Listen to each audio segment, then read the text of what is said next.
ശത്രുക്കൾ പറയുന്നത് മണിയാസാന്റെ സഹോദരനെ തൊട്ടപ്പോഴാണ് മണിയാസാൻ VS പക്ഷത്തു നിന്ന് പിണറായി പക്ഷത്തേക്ക് മാറിയെന്നാണ്.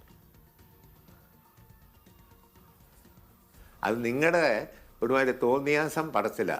ഞാൻ എൻ്റെ ഭാഷ പറഞ്ഞാൽ മറ്റുള്ളവർ കേട്ടോണ്ടിരിക്കുന്നുണ്ട്. അനർഘ നിർഗളം ഒഴുകി വരുന്ന ആ ഭാഷയിൽ നിന്ന് എന്ത് പദപ്രയോഗമാണ് ഇനി വരാൻ പോകുന്നത് എന്നുള്ളതാണ്.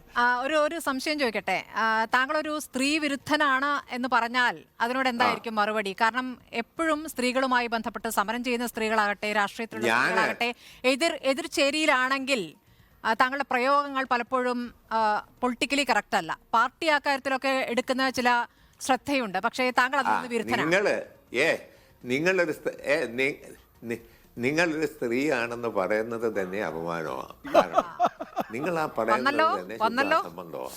എനിക്കാണ് 5 പെൺമക്കളാ. 5 പെൺമക്കളാണ് എനിക്ക്. 5 പെൺകുട്ടികളേ ഉള്ളൂ, ആൺകുട്ടികളില്ല. അപ്പൊ ഞാൻ സ്ത്രീവിരുദ്ധനാണെന്ന് പറഞ്ഞാൽ അതിപ്പോ ശുദ്ധ അസംബന്ധം. പിന്നെ എന്നതാ പറയാനുള്ളത്? ഒരു കാര്യം കൂടി. നിർത്തിയോ? ഇല്ല ശ്രീ എം എം മണി, അങ്ങയുടെ ഒരു കാര്യം കൂടി ചോദിക്കാനുണ്ട്. അതായത് ഇപ്പോൾ സൂര്യൻ, കഴുകൻ, അങ്ങനെ കുറെ വിശേഷണങ്ങളൊക്കെ വന്നല്ലോ മുഖ്യമന്ത്രി പിണറായി വിജയന് വെച്ചുകൊണ്ട് പാട്ടുകൾ വരുന്നു. ഈ വ്യക്തിപൂജയൊക്കെ പാർട്ടിയുടെ ഒരു നയത്തിന് വിരുദ്ധമല്ലേ? ഈ സൂര്യനോടൊക്കെയുള്ള അങ്ങയുടെ ഒരു പ്രതികരണം എന്താണെന്ന് അറിയാൻ താല്പര്യമുണ്ട്. എനിക്കങ്ങനെ ഒരു വ്യക്തികളും പ്രത്യേക പൂജയില്ല. എല്ലാവരോടും ബഹുമാനവും ആദരവാണ്. പിണറായി വിജയനോട് ആദരവും ബഹുമാനവും ഉണ്ട്. മുഖ്യമന്ത്രി എന്ന നിലയിൽ അദ്ദേഹത്തിൻ്റെ കീഴിൽ പ്രവർത്തിക്കാൻ കഴിഞ്ഞതിൽ അതിയായ സന്തോഷവും അഭിമാനവുമുണ്ട്.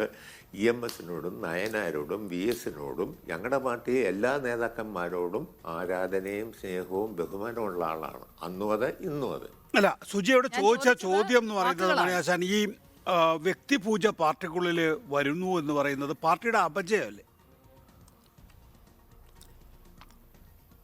പാർട്ടിക്കകത്ത് വ്യക്തിപൂജ വരുന്നു എന്ന് ആരാ പറഞ്ഞാൽ? ഞങ്ങൾ പാർട്ടി പറഞ്ഞോ? നിങ്ങൾ ചുമ്മാ എന്തെങ്കിലും തോന്നുന്നതാണ് പറയുന്നതെല്ലാം മെഴുകാൻ നടക്കാം. ഞാൻ പാർട്ടിക്കകത്ത് വ്യക്തിപൂജയുണ്ടെന്ന് ഞങ്ങൾ വിലയിരുത്തിയിട്ടില്ലല്ലോ. ഇതുവരെ വിലയിരുത്തി അങ്ങനെ ഒരു നിലപാട് പാർട്ടി എടുത്തിട്ടേ ഇല്ല. ഇല്ലാത്തതൊക്കെ പിന്നെ നിങ്ങൾ കെട്ടിച്ചമച്ച എന്നോടിങ്ങനെ ചോദിക്കുകയാണ്.